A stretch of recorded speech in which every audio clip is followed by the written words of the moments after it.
खाली घ्या खाली. हां हां बोल. काय म्हणणं आहे तुमचं आजचं प्रेस कॉन्फरन्स?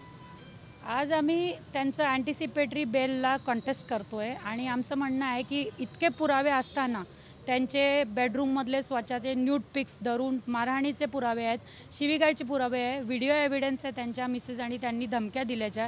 त्यांच्या मिसेस हे ॲक्सेप्ट करताना की ते वुमनायझर आहे. आमच्यावर थ्रेट अटॅकचे कंप्लेंट्स ऑन रेकॉर्ड आहे. 228A IPCचं उल्लंघन आहे की तुम्ही विक्टिमची आयडेंटिटी व्हायरल केली.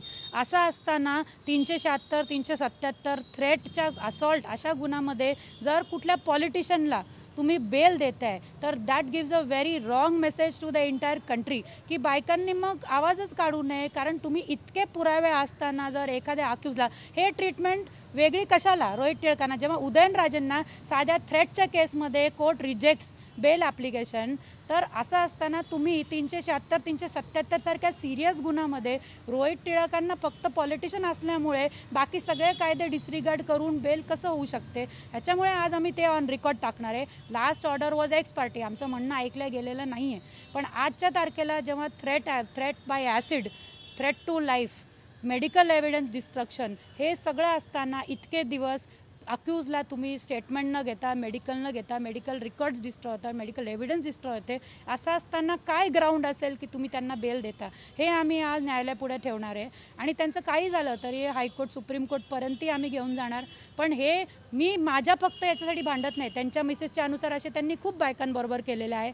त्यांच्या बाकीचेही मी व्हॉट्सॲप मेसेज मला बायकांचे आलेले हेही मी दिलेलं की कसं रोहित टिळकांनी बाकीच्या बायकांवरही अत्याचार केलेला आहे, असं छळ केलेला आहे आणि बाकी कोणीही त्यांचा आवाज उचलत नाही आहे. पण मी आहे, कारण मी वकील असल्यामुळे मला तरी थोडेफार कायदे करतात, मी करू शकते आहे, त्यामुळे मी हे करते. It is not a fight on a simple case, it is a fight for dignity.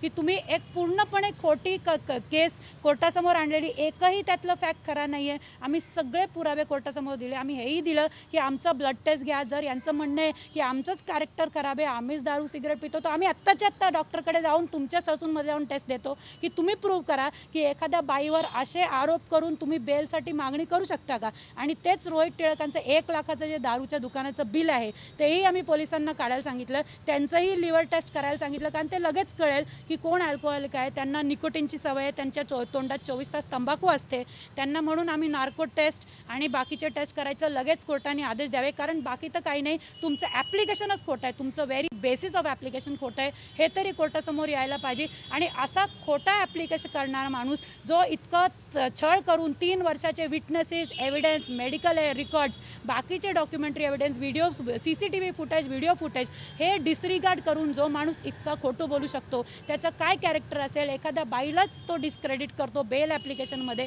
त्याचं काय कॅरेक्टर असेल हे कोर्टापुढे यायलाच पाहिजे. त्यांनी 58 लाख रुपये वेळोवेळी घेतले. पहिल्यांदा जेव्हा तो भेटला मला 2015मध्ये, तेव्हा तो म्हटला मी इलेक्शनमध्ये हारलो, मला खूप लोकांची देणी आहे. तेव्हा त्यांनी मला पहिल्यांदा 25 लाखाची मागणी केली. त्यातले माझ्याकडे फक्त 10 लाख रुपये होते, ते 10 लाख मी त्यांना दिले. तसं तो वेळोवेळी मला मागत राहिला. एकदा त्यांनी प्रणिती टिळकचं कर्ज देण्यासाठी मला मागितले, तेव्हा मी त्याला 10 लाख रुपये दिले. त्याच्यानंतर तिला घेऊन जायचं होतं लंडनला फिरायला, तेव्हा त्यांनी माझ्याकडे पैसे मागितले. असे खूप वेळोवेळी मी त्यांना पैसे देत राहिले असे.